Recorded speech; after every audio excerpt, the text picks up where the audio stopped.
ठीक है। और उसके अलावा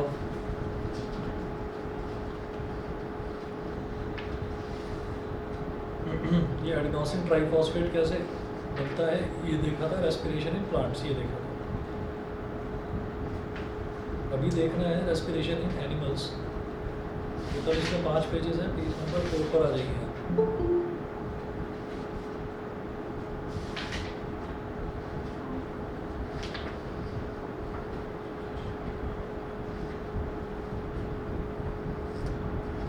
रेस्पिरेशन इन एनिमल्स ये देखेंगे तो इसमें है aquatic animals. Aquatic animals that is the animals that live in water need to use the oxygen dissolve in water.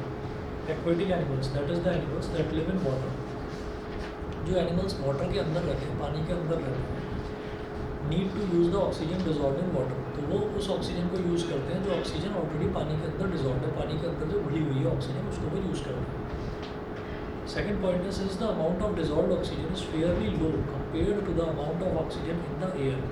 तो जो डिजॉल्व ऑक्सीजन होती है, पानी में जो ऑक्सीजन डिजॉल्व रहती है वो काफ़ी कम होती है एयर के कंपैरिजन में। तो since the amount of dissolve oxygen is fairly low compared to the amount of oxygen in the air, the rate of breathing in aquatic organisms, the rate of breathing in aquatic organisms is much faster than that seen in terrestrial organism। तो क्योंकि amount of oxygen जो है वो पानी में बहुत कम होती है एयर के कंपैरिजन में, तो इसलिए उनका ब्रीदिंग रेट बहुत हाई होता है, बहुत जल्दी जल्दी तेज वो सांसें लेते हैं। क्यों? क्योंकि ऑक्सीजन कम है, तो ऑक्सीजन कम है तो उनको जल्दी सांस लेनी पड़ती है। वो नॉर्मल जो ज़मीन पर रहने वाले एनिमल्स हैं उनकी तरह सांस नहीं लेते, उनका ब्रीदिंग रेट थोड़ा सा फास्ट होता है। थर्ड देखिएगा, fishes take in water through their mouths and force it past the gills where the dissolved oxygen is taken up by blood. तो फिशेस जो हैं they take in water through their mouth, तो fish जो है वो water को अपने mouth से लेती है और माउथ से लेने के बाद फिर उसको गिल के थ्रू भेज देती हैं और force it past the gills where the dissolved oxygen is taken up by the blood. फिर गिल में से निकलकर वो जो ऑक्सीजन है वो ब्लड के अंदर मिक्स हो जाती है। उसके बाद बात करेंगे टेरेस्ट्रियल एनिमल्स। एक्वेटिक एनिमल्स में सिर्फ इतना ही, फिर terrestrial animals. Terrestrial animals can breathe the oxygen in the atmosphere. Terrestrial animals can breathe the oxygen in the atmosphere. तो टेरेस्ट्रियल एनिमल्स जो हैं वो ऑक्सीजन को जो है वो एटमॉस्फेयर में से डिराइव कर सकते हैं, ऑक्सीजन को एटमॉस्फेयर में से ले सकते हैं। तो terrestrial organisms use the oxygen in the atmosphere for respiration. तो वो क्योंकि एटमॉस्फेयर में रहकर ब्रीथ कर सकते हैं तो एटमॉस्फेयर की जो ऑक्सीजन है उसको वो ले लेते हैं रेस्पिरेशन में। सेकंड पॉइंट देखिए, this oxygen is absorb by different organs in different animals. तो अलग अलग एनिमल्स में इसी ऑक्सीजन को अलग अलग ऑर्गन्स जो हैं, बॉडी के अलग अलग ऑर्गन्स जो हैं वो एब्जॉर्ब कर लेते हैं। All these organs have a structure that increases the surface area. All these organs have a structure that increases the surface area which is in contact with the oxygen rich atmosphere। तो all these organs have a structure। अब ये जो organs हैं, जितने भी organs हैं, इन सब organs का structure कुछ इस तरीके से होता है कि जब ये ऑक्सीजन लेते हैं तो इनका surface area थोड़ा सा बढ़ जाता है। ठीक है, तो जैसे हम अपनी ही बात करें, ह्यूमन बींग्स की बात करें, तो जब हम सांस लेते हैं तो जो हमारे रिब्स जो हैं वो थोड़ा सा एक्सपैंड हो जाते हैं। तो एक्सपैंड इस वजह से हो जाते हैं ताकि उनकी एयर होल्डिंग कैपेसिटी थोड़ी सी बढ़ सके, तो वो ज़्यादा ऑक्सीजन ले सके। थर्ड पॉइंट है, since the exchange of oxygen and carbon dioxide has to take place across this surface is very fine and delicate. Exchange of gases इस सर्फेस के थ्रू ही होगी, जैसे लंग्स के थ्रू होती है ह्यूमन बींग्स में। तो एक्सचेंज ऑफ गैसेज इस सरफेस के थ्रू होगी। तो ये जो सरफेस होती है, जो लंग्स वाली सरफेस है, तो ये जो सरफेस होती है ये बहुत ही फाइन होती है और बहुत ही ज़्यादा डेलिकेट मतलब नाजुक होती है। In order to protect this surface it is usually placed within the body. So there have to be passages that will take air to this area. ठीक है, तो in order to protect this surface, इस surface को protect करने के लिए ये जो ऐसी सरफेस होती है, जैसे ह्यूमन बींग्स में हमने कह दिया लंग्स हो गए, या एक्वेटिक एनिमल्स जैसे कि फिश है उसमें हमने बोल दिया कि गिल्स हो गए। तो ये क्या होता है, ये बॉडी के बाहर नहीं होते, बॉडी के अंदर होती है ऐसी सर्फेस। फॉर एग्जांपल हमने कहा कि हाथ है, पैर है ना, पूरा चेहरा है, नोज़ है, तो ये कहाँ है, ये बॉडी के बाहर है सारे के सारे ऑर्गन्स। ठीक, तो वो ऑर्गन जहाँ पर एक्सचेंज ऑफ गैसेस एक्चुअली होगा वो ऑर्गन बॉडी के अंदर रहेगा, क्योंकि वो बहुत ही ज़्यादा फाइन और डेलिकेट होना चाहिए। तो उसको प्रोटेक्शन के लिए किसी न किसी चीज़ से कवर भी करा जाता है। तो जो लंग्स हैं वो लंग्स हमारी जो रिब्स होती हैं, जो रिब्स की जो बोन्स होती हैं उनके अंदर होते हैं लंग्स, ठीक है, प्रोटेक्शन के लिए, एक्स्ट्रा प्रोटेक्शन के लिए।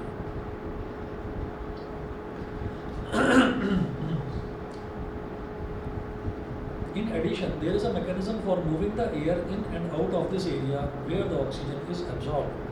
और इसके अलावा एक मैकेनिज़्म भी होता है एयर को बॉडी के अंदर लाने का और बॉडी के बाहर पहुंचाने का, ताकि एक्सचेंज ऑफ गैसेस स्मूथली हो सके, ठीक है। तो टेरेस्ट्रियल ऑर्गेनिज्म ये हुआ। उससे पहले एक्वेटिक एनिमल्स का हमने देखा, तो 3 पॉइंट्स उसमें, 4 पॉइंट्स इसमें। उसके बाद देखेंगे कि ह्यूमन बींग्स का। सर जो एक्वाटिक एनिमल्स में होता है वो तो इनटेक वाटर करते हैं ना?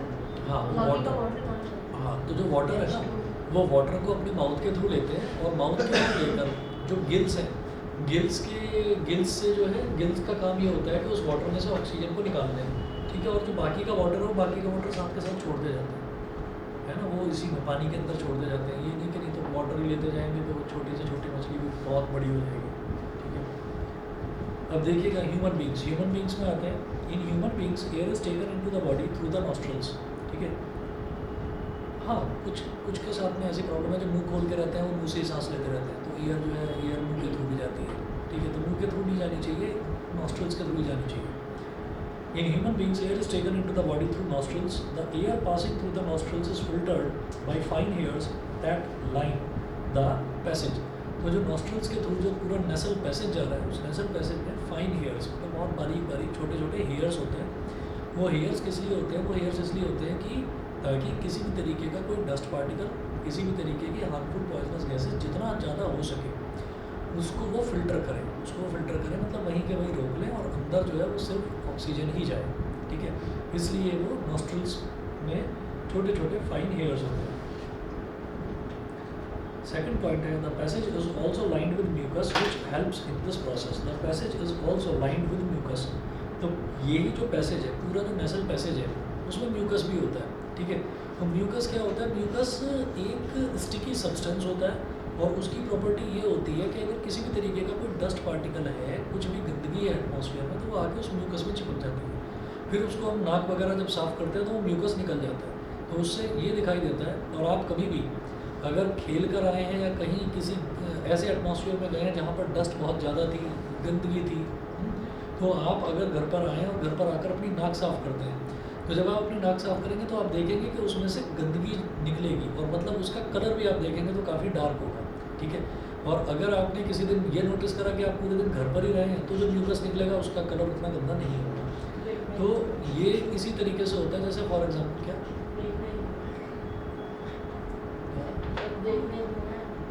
अच्छा देखना क्यों, तो मैं बता रहा हूँ, मतलब डेलिकेट का मतलब क्या होता है? नाजुक, सॉफ्ट। तो अब हमने ये कहा कि अगर कोई भी हमने सरफेस देखी, तो कोई भी सरफेस है, फर्श ही है मान लीजिए, फर्श पर आप क्या करिए, फर्श पर आप थोड़ा सा ना ऑयल गिरा दीजिए। तो ऑयल क्या होता है? स्टिकी होता है, कहीं पर भी अगर गिरेगा तो वहाँ पर वो चिपक जाएगा। तो अब देखिएगा कि ऑयल अगर कहीं पर भी है, तो आप सुबह अगर आपने ज़रा सा 1 या 2 बूंद आपने ऑयल का डाला, और वहाँ पर फिर आप लगभग 2-4 घंटे बाद अगर आप देखेंगे, तो आप देखेंगे कि उसके ऊपर छोटे छोटे जो डस्ट पार्टिकल्स हैं वो चिपक गए हैं, ठीक है। और वो और भी काफ़ी ज़्यादा गंदा हो गया।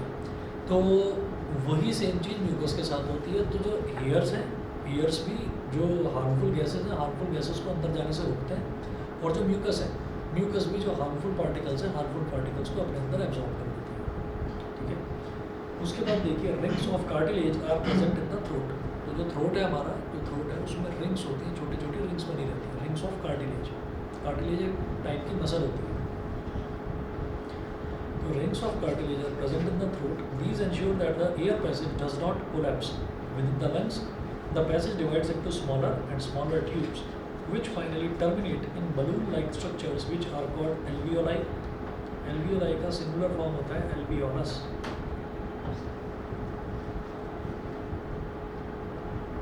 Rings of cartilage are present in the throat. तो throat के अंदर रिंग्स होती हैं कार्टिलेज की। ये क्यों है कि ये क्यों होती है? मतलब हमारी बॉडी का जो भी स्ट्रक्चर है, मतलब सीधी बात तो ये है कि भाई भगवान ने बनाया है ऐसा, लेकिन बनाया क्यों है ऐसा? जो कार्टिलेज की रिंग्स हैं, जो रिंग्स हैं वो क्यों दे रखी है? एक सीधा पाइप भी तो हो सकता था, उसके थ्रू भी तो सांस जा सकती थी। तो वो रिंग्स क्यों दे रखी है? वो रिंग्स इस वजह से दे रखी है ताकि पैसेज जो है वो हमेशा बना रहे। हम ये कहेंगे पैसेज हमेशा बना रहे, मतलब कैसे? पैसेज हमेशा इस वजह से बना रहेगा, अगर एक स्मूथ पाइप होगा तो स्मूथ पाइप में ये हुआ कि जैसे ही हमने सांस ली तब तो हमारी आंखें खुल गई, हमें बिल्कुल ठीक लग रहा है, ठीक है। और जब हमने सांस छोड़ी तो हमारी आंखें बंद गई, भाई अब बस खेल खत्म हुआ, ठीक है, निपटने वाले हैं अब हम। क्यों?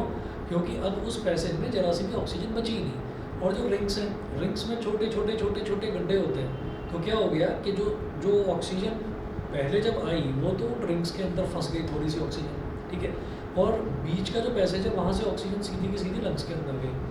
फिर एक पूरा प्रोसीजर है उस पूरे, हालांकि ये काम जो है मिली सेकेंड्स में हो जाता है, सांस का लेना सांस का छोड़ना, ठीक। भाई अगर आप योगासन कर रहे हैं तब तो आप ऑब्जर्व कर रहे हैं कि अब मैंने सांस ली, अब मैंने सांस छोड़ी, अब मैंने सांस ली, अब मैंने सांस छोड़ी, तो तब तो आप ऑब्जर्व कर रहे हैं। नहीं तो थ्रू आउट द डे या अब तक आपकी जितनी भी लाइफ बीती है, क्या आपने नोटिस करा है कि मैं सांस ले रहा हूँ, मैं सांस छोड़ रहा हूँ, मैंने इतनी सांस ले ली, इतनी सांस छोड़ दी? लेते ही रहते हैं नॉर्मली, कोई सांस लेना सिखाता भी नहीं है। तो सांस अपने आप ही आती है और अपने आप ही निकलती है। तो अब आप ये देखिएगा कि इसमें होता क्या है कि जब आपने सांस ली तो वो जो रिंग्स ऑफ कार्टिलेज है उसके अंदर थोड़ी थोड़ी थोड़ी थोड़ी एयर जो है वो रुक जाती है, ऑक्सीजन रुक जाती है थोड़ी थोड़ी। और जब वो सांस अंदर गई, लंग्स में गई, लंग्स के बाद वो पंप अप होकर हार्ट में जाती है, हार्ट में जाकर वो ऑक्सीजन जो है वो मिक्सअप होती है ब्लड के साथ, फिर पूरी बॉडी में घूमती है, मिली सेकेंड्स में होता है ये काम। तो इस दौरान हमने सांस नहीं ली, हमने जब ऑक्सीजन ली तो वो ऑक्सीजन पूरी बॉडी में ब्लड वगैरह में सारे में सर्कुलेट होकर फिर कार्बन डाइऑक्साइड हम बाहर छोड़ेंगे। तो इस दौरान भी तो बॉडी को ऑक्सीजन चाहिए, ऑक्सीजन का फ्लो कभी टूटना नहीं चाहिए, ऑक्सीजन बैक टू बैक आनी चाहिए, ठीक है। तो ऑक्सीजन का फ्लो टूटा तो हार्ट की पंपिंग रुकी, ऐसा हो जाता है। तो हम ये सोचते हैं कि अरे हमने सांस रोक ली, हमने सांस रोक ली तो अब बॉडी के अंदर ऑक्सीजन नहीं जा रहा है। हाँ, जो बाहर से ऑक्सीजन है नहीं जा रहा है, लेकिन जो कार्टिलेज में अंदर ऑक्सीजन रुका हुआ था वही आपको जीवित बनाए रखे है तब तक। लेकिन उसके बाद क्या है कि जैसे ही वो ऑक्सीजन भी खत्म हुई, वो ऑक्सीजन भी खत्म हुई तो फिर आदमी का खेल खत्म हो जाता है, ठीक है। तो ये है कि रिंग्स ऑफ कार्टिलेज इस वजह से ज़रूरी है ताकि एक कंटिन्यूस पैसेज बना रहे। ये सब पता कैसे चला? मतलब कि ये जो साइंटिस्ट हैं, बायोलॉजिस्ट हैं, उन्होंने सबको ऑब्जर्व करा और ऑब्जर्वेशन करते रहते हैं। अब जिंदा आदमी पर करते हैं या मरे हुए पर करते हैं तो मुझे मालूम नहीं। प्रैक्टिकल करा था तुमने? अच्छा, हाँ कहाँ पहुँची थी?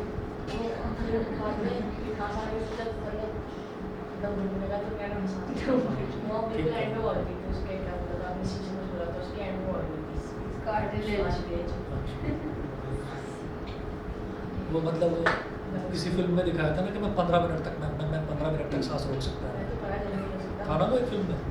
मैं बहुत कुछ छू के टक से छू कर वापस आ जाता है। नींद नहीं है, फिल्म भी थी एक। अब अजीब सा है वो कैरेक्टर, इतना नाम याद नहीं आ रहा उसका। हाँ हाँ हाँ, वो पागल सा, वो ऐसा से दिखता है, बिल्कुल पतला दुबला सा, और फिर हंसता है पागलों की तरह। विलन बना हुआ था किसी को। फिर उसके बाद जो हीरो होता है ना, वो हीरो शायद सलमान खान था उस फिल्म में, वो मर जाता है, वो कहता है कि मैंने उसको मार दिया। तो फिर वो लास्ट में फिर खड़ा हो जाता है और खड़ा होकर कहता है तू 15 मिनट तक सांस रोक सकता है, तो सोच मैं कितना रोक सकता हूँ।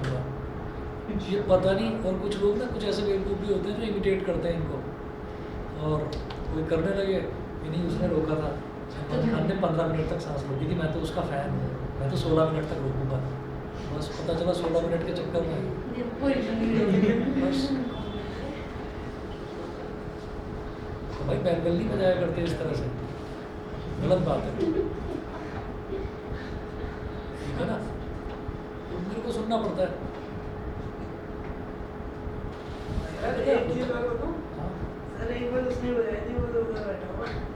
अच्छा, बात सारी की सारी ये है कि आपने पहली बार बजाई, आपने पहली बार बजाई है ना, और ऐसे ही एक और कोई और बैच है उसमें किसी ने पहली बार बजाई, तो सब ये सोचते हैं कि यार मैंने तो तो पहली बार कर रहा है, ये पहली बार पर एक गलती तो माफ़ होती है ना, तो इतना ज़्यादा थोड़ी सुनाया जाता है। तो वो एक गलती पता है क्या होता है कि जैसे यहाँ पर 4 बैच हैं, तो 11th-12th वाले बच्चे तो जनरली समझदार हो जाते हैं, अकल आ जाती है उनमें। 9th-10th वाले ही करते हैं ऐसी हरकतें। अब जैसे कोई एक बच्चा यहाँ से भाग गया, या तो तुम भाग गए या तुम भाग गए, और लिफ्ट के सारे बटन दबाते हुए जा रहे हो हर फ्लोर पास पर, कर ये होते हैं खास वो सही हर फ्लोर पर। हाँ हाँ, मुझे पता है इसकी हरकतें। सर ये वो है, जब मैं ट्यूशन वहाँ स्कूल से आती हूँ ना, पहले फर्स्ट फ्लोर पे रुक जाएगा, फिर हर बट उस पे जाएगा, तो अपने साइड ही वाला हाँ तो दबाता तो ये है, कहीं जानते पर भी, हैं। ये कहीं पर भी मत किया करो। लिफ्ट आपकी उसके लिए कन्वीनियंस के लिए आप ऐसे बटन दबाते हुए जा रहे हैं। कोई लड़की तो ये हर साल होता है, और हर साल किसी न किसी एक बैच में 1-2 बच्चे ऐसे ज़रूर होते हैं। तो इसलिए सब मतलब शाम होती है ना, सब मुझे बड़ी बुरी नज़र से देखने लगते हैं, यहाँ के जितने भी रेजिडेंट्स हैं सब। और ऊपर वालों को कोई प्रॉब्लम नहीं, ऊपर वाले जितने भी हैं उनको सबसे मेरी दोस्ती है, कोई दिक्कत नहीं है, ठीक है। लेकिन 7 से नीचे वाले जितने भी हैं, क्योंकि कोई भी ऐसा पागल तो होगा नहीं कि पहले यहाँ से ऊपर भागेगा, फिर ऊपर लिफ्ट बुलाएगा, है ना, फिर नीचे भागेगा, तो सब नीचे ही जाते हैं। और जब 7 से नीचे जाएंगे तो 7 से नीचे वाले हो गया आपके ट्यूशन का टाइम, हाँ जी हो गया, तो फिर ऐसे देख कर गुस्से से देख कर निकल जाएंगे। जैसे कि कोई है हाँ, first floor पे है। नहीं, फर्स्ट फ्लोर वाले कहाँ जाएंगे, तो ये भी तो है ना, फर्स्ट फ्लोर पर खाली होगा तभी तो नहीं। तो भाई ऐसे मत किया करो, मेरी बेइज्जती होती है। अच्छा, फिर मैं क्या जवाब देता हूँ ऐसे में? आज तो कभी सोचा है? इतने साल हो गए ना। आज तो बच्चा आया नहीं था, किसी और कर जाएगी। नहीं, वो किसी बच्चे के बारे में कहते ही नहीं, वो तो ये कहते हैं कि जी आपके यहाँ पर जो बच्चे आते हैं ना उन्होंने दवाई, उनको मतलब नहीं है, आज तो ट्यूशन ही नहीं उनको तो ये लगता है कि मैंने कराया ये काम। तो ये चीज़ है। और कुछ एक तो बता भी देते हैं कि बच्चों पर कंट्रोल नहीं है आपका, है ना। कुछ एक तो पढ़ाना भी सिखा देते हैं, ऐसे ऐसे पढ़ाया करते हैं, है ना। मतलब आपको नहीं पता है तो हम बता देते हैं। मैंने कहा हाँ ठीक है बता दो। ऐसे में क्या करते हैं, क्या करता हूँ मैं, ये करो कि आगे पढ़ा दो जाके। कुछ नहीं कहता, यही कह देता हूँ जी सॉरी, आगे से ध्यान रखूँगा, और क्या करूँ। और एक दो तो ऐसे भी चिढ़ गए हैं, कह रहे तुम हमेशा यही कहते हो, है ना, और कभी कुछ ध्यान तो रखते नहीं हो। बस सर मैं फिर कह देता हूँ ठीक है जी आगे से, हाँ आगे से। सर यहाँ पे कोई लूजा क्लासेस वाला भी है क्या? कौन सी क्लासेस? सर लूजा क्लासेस पता नहीं, कोई होगा, तुम कुछ दिन पहले मिला था, हाँ सर दोबारा मिला था, अभी बोले थे मेरी वीडियोस देखते थे, मैंने बोला है कि हाँ तो देख लेना। ठीक है, सर आप देखना सर मुझे भेज देना, मैं देख लूँगा। यूट्यूब पे देख लो। अरे अभी तो मेरे को पढ़ाना है ना, अभी तो अभी वैसे बता देना, देख लेना। अच्छा, तो within the lungs the passage divides into smaller and smaller tubes which finally terminate in balloon-like structures which are called alveoli, और उसका सिंगुलर होता है alveolus, ठीक है। तो जो इस तरीके से होता है कि ये नेसल पैसेज से एयर में अंदर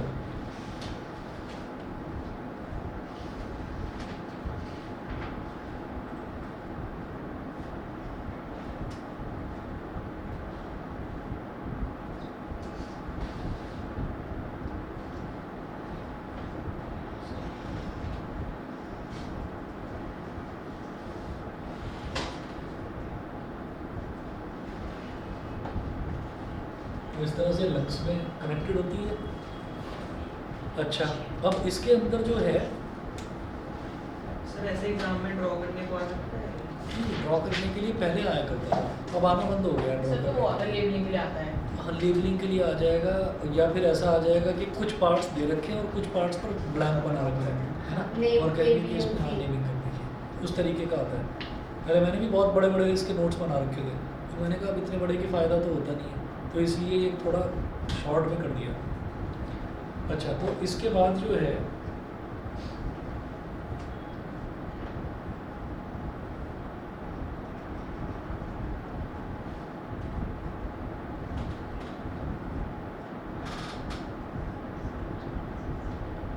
ये ऐसे ऐसे ना छोटे छोटे से इसके अंदर ऐसे होते हैं बलून्स, इनको क्या बोल देते हैं, सिंगुलर को तो बोलते हैं एल्वियोलस,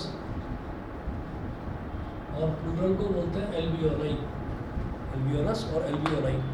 अब इसमें क्या होता है कि अगर जो है ये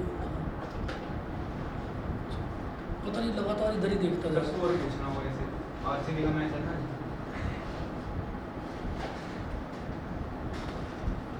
थोड़ा सा हटा हुआ है मुझे लग रहा है। Very good one. अरे आधे घंटे के लिए थोड़ा कंट्रोल तो होना चाहिए ना। हर किसी का कुछ ना कुछ शौक होता है, आधे घंटे के लिए आधे घंटे की बात है।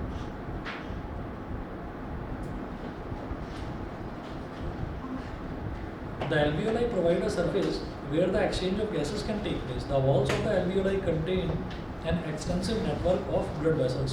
ठीक है, तो जो alveoli है, इन alveoli ये क्या है कि ऐसे होते हैं जैसे कॉन्ट्रैक्टेड सिकुड़े हुए बलून होते हैं। जैसे हम सांस लेते हैं तो ये फूल जाते हैं, ठीक है, फिर जब सांस छोड़ते हैं तो फिर ये सिकुड़ जाते हैं। तो ये थ्रू आउट द लाइफ ये प्रोसीजर चलता रहता है। ऐसे बहुत देर तक जो बंदा सांस रखता फट जाए तो नहीं ऐसे तो नहीं फटते, लेकिन हाँ अगर वो बताई जाती है ना, जैसे वो जो स्विमिंग करते हैं लोग, तो उसमें बताया जाता है कि जब आप डाइव करेंगे तो सांस अंदर खींचकर डाइव नहीं करना है, ठीक है ना, सांस अंदर खींचकर डाइव नहीं करना है। और ये भी बोला जाता है कि बॉडी को स्ट्रीमलाइन पोजीशन में, यानी कि हाथ को बिल्कुल सीधे करके और फिर अंदर जाना है।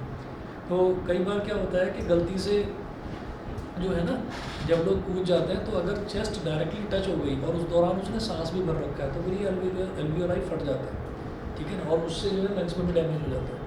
तो कई बार हुआ है सही ऐसा- कितने ऐसा नंबर्स कुछ। पे अब ये नहीं पता है तो मतलब इसका कोई फिक्स नंबर नहीं है। सर एल्वुलर कैसे फट जाता है वो खुद नहीं। अगर आपने सांस भर रखी है और अगर डायरेक्टली अगर चेस्ट जो है वो पानी पर टच करेगी तो पानी का जो रुका हुआ सरफेस भी है ना, वो भी इतनी ज़ोर से लगता है कि जैसे मतलब एक सॉलिड सरफेस हो, तो इस तरह से वो एक्सीडेंट हो जाता है। इनफैक्ट रिब्स तक टूट जाते हैं। तो ये होता है क्योंकि वो स्टिल वाटर है, और रनिंग वाटर में नहीं होता ऐसा। रनिंग वाटर में कभी नुकसान नहीं होगा। उसके बाद वो रेस जीत सकते, क्या? उसके बाद वो रेस जो भी उनकी भरी है वो जीत जाते हैं। अरे फिर तो भाई जिंदगी की रेस में हार जाता है वो इंसान। रेस की बात कर रहे हैं। नहीं पानी भी बोलोगे तो भी मैं समझ जाऊँगा। पानी ऐसे थोड़ा जोर से बोलने की कोशिश किया करो। इधर देख रहे कोई बॉटल रखी थी क्या? नहीं है, मैं भी लेकर आता हूँ।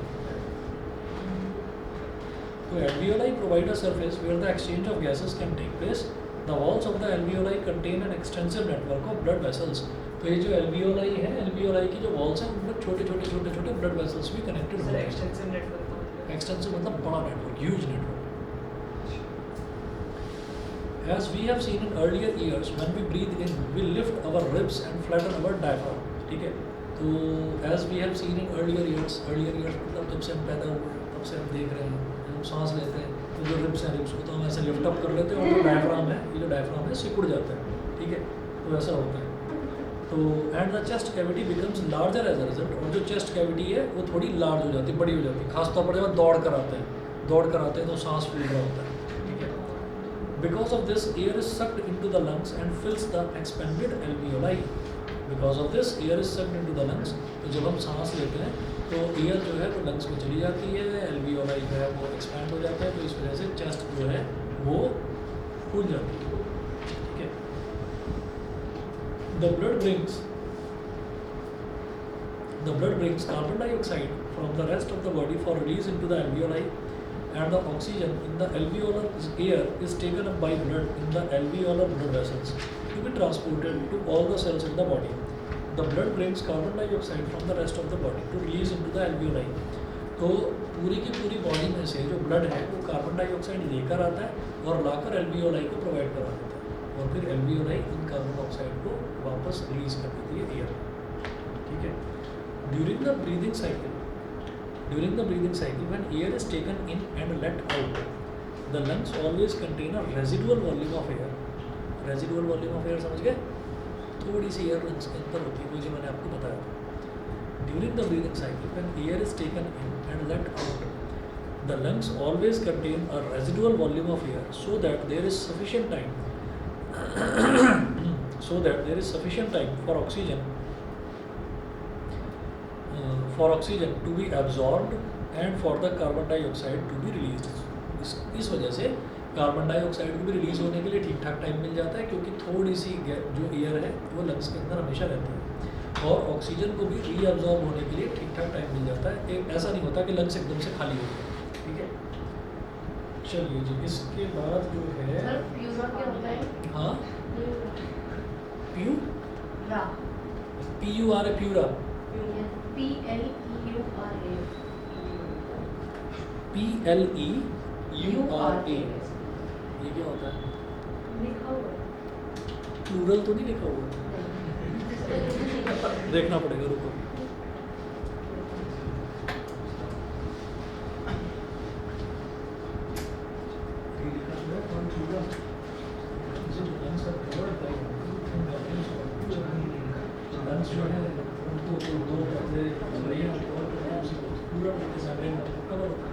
एग्जाम है।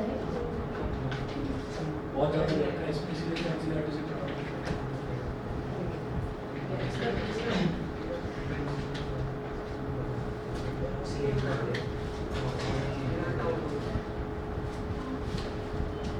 वो टेम्पटेशन हो रहा होगा ना। सर वीडियो बना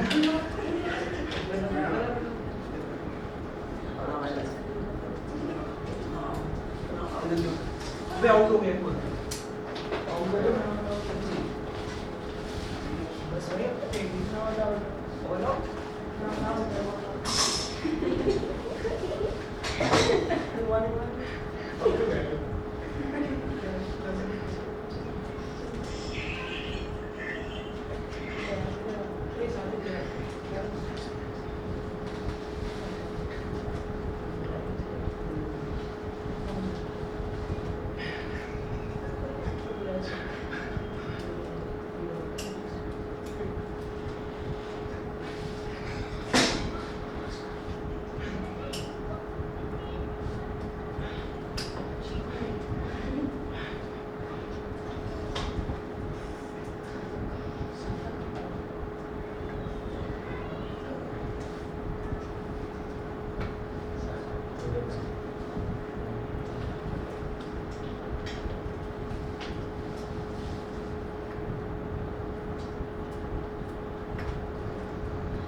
कैमरा ग्रीन आउट सारे से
आपके जाते उठ के आ गया।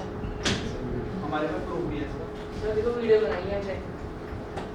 सर देखो आशीर्वाद बहुत सारी क्या बेचैनी थी इसको क्या क्या इसको कुछ नहीं आता था देखो। चले बोलती ये लोग कह रहे थे सर, ये लोग ललचा रहे थे सर, स्कोर तो आए क्या चला रहे थे? सर मतलब ललचा रहे थे कि स्कोर देख लो, स्कोर देख लो, स्कोर देख लो। No sir. सर तीन ये, बार बोला। अच्छा ये लोग ललचा रहे थे। हाँ। अच्छा सर आया।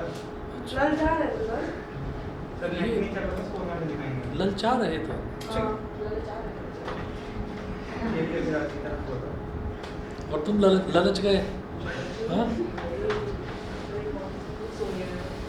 कॉन्सोनेंट नहीं चलता। ये लोग ललचा रहे थे। और बेवकूफ ऐसे नहीं बोलते ललचा रहे थे, ये लोग मुझे लालच दे रहे थे। वाह। चलो जी, इंपॉर्टेंस ऑफ हीमोग्लोबिन सुनिए जरा।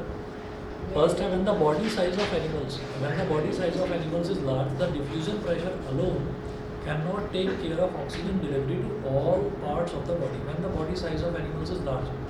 अच्छा, जो लोग ये कहते हैं कि बॉडी में जब ऑक्सीजन की कमी होती है तो इसका मतलब बॉडी के अंदर ऑक्सीजन का कंसंट्रेशन लो हो जाता है और बाहर ऑक्सीजन का कंसंट्रेशन हाई है, तो हायर कंसंट्रेशन से लोअर कंसंट्रेशन में अपने आप ही ऑक्सीजन जो है वो जाती है। लेकिन जब हम ये कहते हैं कि एनिमल्स जो हैं जिनकी बॉडी का साइज़ बहुत बड़ा है तो सिर्फ डिफ्यूज़न वाला जो प्रोसेस है उससे ही ऑक्सीजन अंदर नहीं जाती। Instead, respiratory pigments take up oxygen from the air in the lungs and carry it to tissues which are deficient in oxygen before releasing it. इसके अलावा रेस्पिरेटरी पिगमेंट्स होते हैं कुछ, वो क्या करते हैं, वो ऑक्सीजन को लेते हैं from the air in the lungs and carry it to tissues which are deficient in oxygen before releasing it. ठीक है, तो वो जो डेफिशिएंट होते हैं ना ऑक्सीजन में, वो पिगमेंट्स जो हैं वो बाहर से ऑक्सीजन को लेकर और जिन टिश्यूज़ में ऑक्सीजन की कमी होती है उन टिश्यूज़ को ऑक्सीजन प्रोवाइड कर देता है।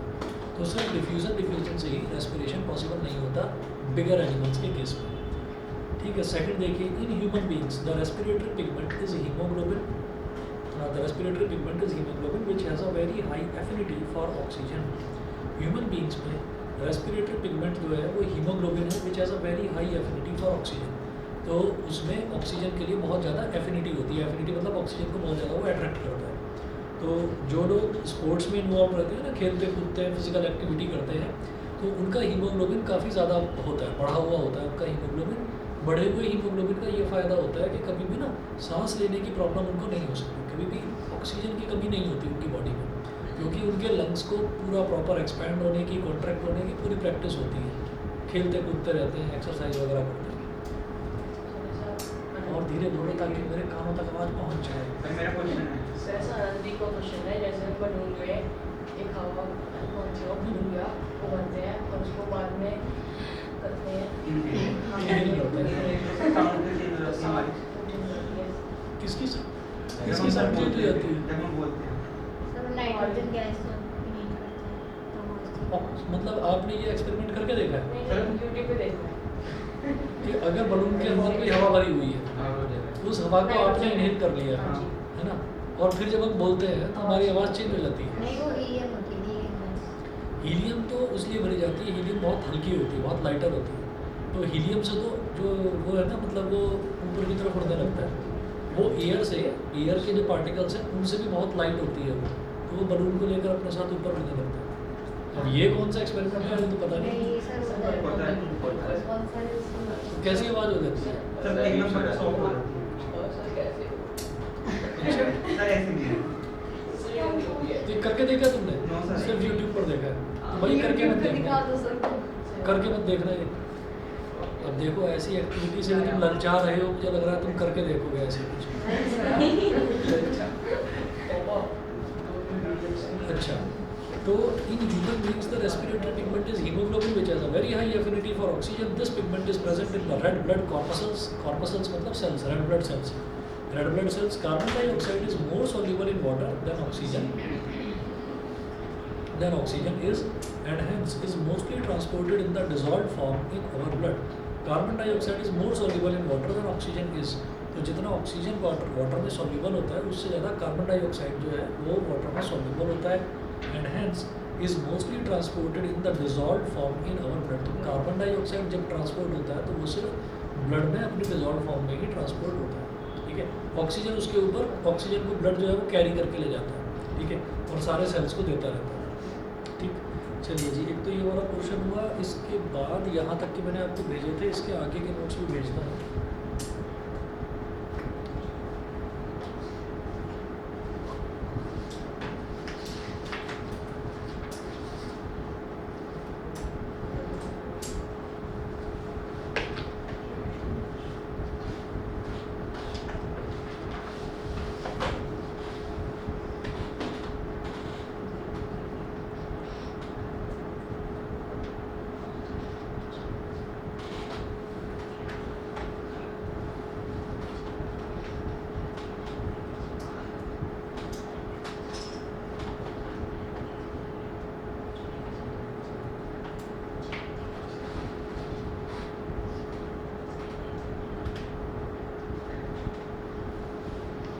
तो न्यूट्रिशन हुआ, न्यूट्रिशन के बाद में रेस्पिरेशन वाला पोर्शन हुआ, इसके बाद अगला है ट्रांसपोर्टेशन। तो ट्रांसपोर्टेशन के नोट्स भेज रहा हूँ आपको।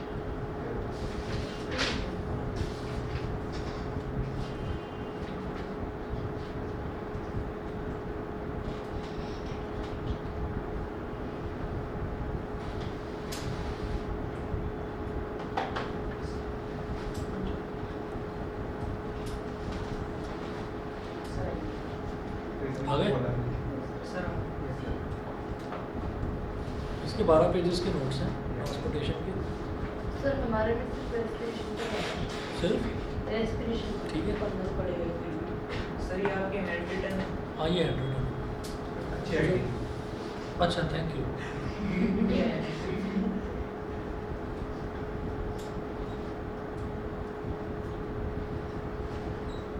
अच्छा, मैं इसको अच्छी नज़र से देख रहा हूँ, अच्छी लग रही है राइटिंग। चलिए, तो पहला देखिएगा फंक्शंस ऑफ ब्लड। ट्रांसपोर्टेशन की जहाँ पर भी बात आती है तो ट्रांसपोर्टेशन का मतलब है कि न्यूट्रिशंस का जो भी मतलब न्यूट्रिशन है, ऑक्सीजन है, इन सब का ट्रांसपोर्टेशन बॉडी में एक जगह से दूसरी जगह तक जाते कैसे हैं। फॉर एग्जांपल हम ऑक्सीजन की बात कर रहे हैं तो ऑक्सीजन इनहेल तो कर ली, लंग्स तक पहुँच गई, अब उसके बाद आगे कैसे जाएगी, ठीक है, तो वो आएगा ट्रांसपोर्टेशन की कैटेगरी में। तो ट्रांसपोर्टेशन जो है वो मेजरली ब्लड ही जो है वो ट्रांसपोर्ट करवाता है। The important functions of blood in our body are as follows. तो ब्लड जो है वो हमारी बॉडी में क्या क्या फंक्शंस करता है वो देखिए। पहला देखिएगा, blood carries oxygen from the lungs to different parts of the body. तो ब्लड जो है लंग से ऑक्सीजन को लेता है और बॉडी के डिफरेंट अलग अलग पार्ट्स तक पहुँचाता है। Second, blood carries carbon dioxide from the body cells to the lungs for breathing out. तो ब्लड जो है वो कार्बन डाइऑक्साइड को बॉडी सेल्स से लेता है और लंग्स को प्रोवाइड कराता है, जहाँ पर लंग्स उसको जो है बाहर की तरफ भेज देते हैं। उसके बाद थर्ड है, it carries digested food from the small intestine to all the parts of the body. तो जो डाइजेस्टेड फूड है उसको स्मॉल इंटेस्टाइन से लेकर और बॉडी के बाकी पार्ट्स तक भेज देता है। इसको डाइजेस्टेड फूड। फोर्थ है, it carries hormones from the endocrine glands to different organs of the body. तो ये हार्मोन्स को लेता है और हार्मोन्स को एंडोक्राइन ग्लैंड से लेता है और बॉडी के अलग अलग पार्ट्स तक पहुंचा देता है। हार्मोन्स ही रिस्पॉन्सिबल होते हैं बहुत सारी कैरेक्टरिस्टिक्स के लिए, बहुत सारी हमारी बॉडी के फंक्शंस जो है वो हार्मोन्स ही जो है उनको डिफाइन करते हैं, ठीक है। तो उन हार्मोन्स को भी लेना और लेकर बॉडी के सारे पार्ट्स तक पहुंचाने का काम यही करता है, ब्लड ही करता है। फिफ्थ है, it carries a waste product called urea from the liver to the kidneys for excretion in urine, ठीक है। तो जो वेस्ट प्रोडक्ट बॉडी में प्रोड्यूस होता है यूरिया, उसको लिवर से लेकर किडनीज तक पहुंचाना और फिर उसको अल्टीमेटली यूरिन के थ्रू बाहर भेजना, ये काम भी ब्लड ही करता है। सिक्स्थ है, blood protects the body from diseases. तो ब्लड जो है वो बॉडी को बीमारियों से बचाने का भी काम करता है। सेवंथ है, ब्लड, हाँ कैसे बताते बताता हूँ। Blood protects the body from diseases. तो बॉडी को डिजीजेस से कैसे बचाता है, जैसे हमने जब भी कभी हम ये देखते हैं कि किसी ने बोला कि वायरल फीवर हो गया, तो वायरल फीवर हो गया या टाइफाइड हो गया, तो ये अलग अलग तरीके के वायरसेस हैं जो बॉडी के अंदर एंटर कर जाते हैं। और टाइफाइड है तो टाइफाइड की अलग तरीके की दवा चलेगी, वायरल फीवर है तो वायरल फीवर की अलग दवा चलेगी। तो वो होता क्या है कि उस कोई भी चीज़ जो है वो ऐसा नहीं होता कि कोई चीज़ जाकर बॉडी में हार्ट पर बैठ गई या कोई चीज़ जाकर बॉडी में लिवर पर बैठ गई, वो क्या होती है, ब्लड में मिक्स हो जाती है। कोई भी चीज़ जो है ब्लड में मिक्स हो जाती है। अब ब्लड में अगर सफिशिएंटली जो है वो जिनको आजकल आपने सुना भी होगा ना कि विद इम्यूनिटी बूस्टर्स, तो इम्यूनिटी बूस्टर सारे के सारे यही है कि अगर ब्लड के अंदर प्रॉपर आयंस मौजूद है, कॉपर भी होता है ब्लड के अंदर, आयरन भी होता है, मैग्नीशियम भी होता है, कैल्शियम भी होता है, ये सारी चीज़ें अगर बॉडी में प्रॉपर क्वांटिटी में है, ज़्यादा भी नहीं होनी चाहिए, कम भी नहीं होनी चाहिए, अगर ये प्रॉपर क्वांटिटी में है तो ये किसी भी वायरस को एंटर नहीं होने देते ब्लड के अंदर, मिक्सअप नहीं होने देते। और जहाँ बॉडी के अंदर किसी भी चीज़ की कमी होती है ना, तो वायरस के लिए पॉसिबिलिटी बढ़ जाती है जल्दी से जल्दी बॉडी के अंदर एंटर करने की। या आपने सुना भी होगा जब कोरोना वायरस हुआ था, आया था, जब कोविड हुआ था, उसमें ये था कि जो फिट एंड फाइन है, जो हेल्दी हैं, वो तो बच गए, उनको तो ज़्यादा नुकसान हुआ नहीं। कोविड अगर हो भी गया उनको तो वो 2 दिन 3 दिन या 4 दिन में ठीक हो गए। लेकिन जिनकी बॉडी में ऑलरेडी प्रॉब्लम है कुछ ना कुछ, किसी को ब्लड प्रेशर है, किसी को हार्ट प्रॉब्लम है, किसी को किडनी प्रॉब्लम है, तो उन लोगों के लिए ज़्यादा खतरनाक रहा था कोविड। तो इसी तरह से ब्लड जो है, ब्लड में जो आयंस डिजॉल्व होते हैं बॉडी को डिजीज़ से बचाता है। ठीक है। 7th है blood regulates the body temperature. तो ब्लड जो है वो बॉडी का टेम्परेचर भी रेगुलेट करने का काम करता है। ऐसे ब्लड जो है वो जब भी अगर हम देखेंगे कि जैसे कभी भी हम अगर खेल कर आए हैं, तो जब हम खेल कर आए हैं तो हमारा जो ब्लड प्रेशर है वो ब्लड प्रेशर बहुत बढ़ा हुआ होता है। तो जब वो बहुत ज़्यादा बढ़ा हुआ होता है तो बॉडी का टेम्परेचर बढ़ जाता है। बॉडी का टेम्परेचर बढ़ते ही स्वेट ग्लैंड्स एक्टिवेट हो जाते हैं, और स्वेट ग्लैंड्स के एक्टिवेट होते ही पसीना स्किन के थ्रू बाहर निकलने लगता है, और जब पसीना बाहर निकलता है तो ट्रांसपिरेशन के थ्रू बॉडी जो है वो अपना टेम्परेचर मेंटेन कर लेती है। ठीक है। तो ब्लड का इसमें बड़ा इंपॉर्टेंट रोल है। अगर ब्लड पंप ही नहीं करेगा प्रॉपर्ली तो बॉडी का टेम्परेचर मेंटेन नहीं हो पाएगा। ठीक है। अच्छा जी, अब बात करेंगे ट्रांसपोर्ट इन ह्यूमंस। तो ह्यूमन बींग्स में ट्रांसपोर्टेशन किस तरीके से होता है? Transportation of nutrients, transportation of everything, जो भी चीज़ हम खा रहे हैं या ऑक्सीजन ले रहे हैं उन सब का। The main transport system in human beings is the blood circulatory system. तो जो ह्यूमन बींग्स हैं उसमें जो मेन ट्रांसपोर्ट सिस्टम है वो ब्लड सर्कुलेटरी सिस्टम है, या ब्लड के थ्रू ही सारा ट्रांसपोर्टेशन ह्यूमन बॉडी में होता है। The human blood circulatory system consists of the heart, the organ which pumps and receives the blood, and the blood vessels through which the blood flows in the body. तो human blood circulatory system consists of heart. Human blood circulatory system में heart होता है और blood vessels through which the blood flows in the body, और blood vessels होती हैं, blood vessels के through ही blood जो है वो body में flow करता है। ठीक है। Next point देखें, the blood flows through 3 types of blood vessels: arteries, veins and capillaries. तो जो ब्लड है वो 3 तरीके के ब्लड वेसल्स के थ्रू फ्लो करता है, आर्टरीज, वेन्स और कैपिलरीज। अब in addition to the blood circulatory system for the transport in human beings there is another system called lymphatic system which also helps in the transport of materials in the human body. तो blood circulatory system के अलावा भी एक lymphatic system होता है। मैंने आपको बताया था लिम्फ होता है, 3 तरीके के फ्लूइड होते हैं बॉडी के अंदर, ब्लड होता है, वाटर होता है और लिम्फ होता है। तो एक लिम्फेटिक सिस्टम भी है, उसमें भी थोड़ा बहुत ट्रांसपोर्टेशन होता है उसके through. The liquid which circulates and carries materials in the lymphatic system is called lymph. Lymphatic system में जो लिक्विड पूरी बॉडी में सर्कुलेट होता है उसको हम लिम्फ बोलते हैं। Thus, in human beings, the various substances are transported through 2 liquids called blood and lymph. तो human beings में जितने भी substances हैं they are transported through 2 liquids. तो 2 liquids के थ्रू ही वो ट्रांसपोर्ट होते हैं, या तो ब्लड या फिर lymph। फिर जो ये ह्यूमन सर्कुलेटरी सिस्टम है, ह्यूमन सर्कुलेटरी सिस्टम में हमें बेसिकली हार्ट पढ़ना है, क्योंकि सर्कुलेशन जो है ब्लड का वो हार्ट ही करवाता है ह्यूमन बॉडी में। ठीक है। तो इसको फिर नेक्स्ट क्लास में देख लेंगे। आज इतनी जल्दी आता है। सर, जो डिजॉल्व ऑक्सीजन होती है ब्लड में, ऑक्सीजन और कार्बन डाइऑक्साइड को गैसेस फॉर्म में कैसे कन्वर्ट होती है? उसका काम जो है ना वो यही करता है, हार्ट ही करता है उसका, कि ब्लड को वहीं रोक लेता है और ब्लड को रोककर जो है ऑक्सीजन को बाकी बॉडी पार्ट्स में भेज देता है, और जो डीऑक्सीजनेटेड ब्लड है उसमें ब्लड को रोककर और कार्बन डाइऑक्साइड को रिमूव करता है, और उसके साथ लंग्स कनेक्टेड होते हैं। लंग्स का काम ही सकिंग सक आउट करना है। ठीक है। तो वो निकाल लेते हैं इस तरीके से। Good evening sir. Good evening sir. Good evening. Good evening. Good evening. Good evening. Good evening sir. Good evening. अरे सुनो, ये कुछ गिरा है क्या तुम्हारा?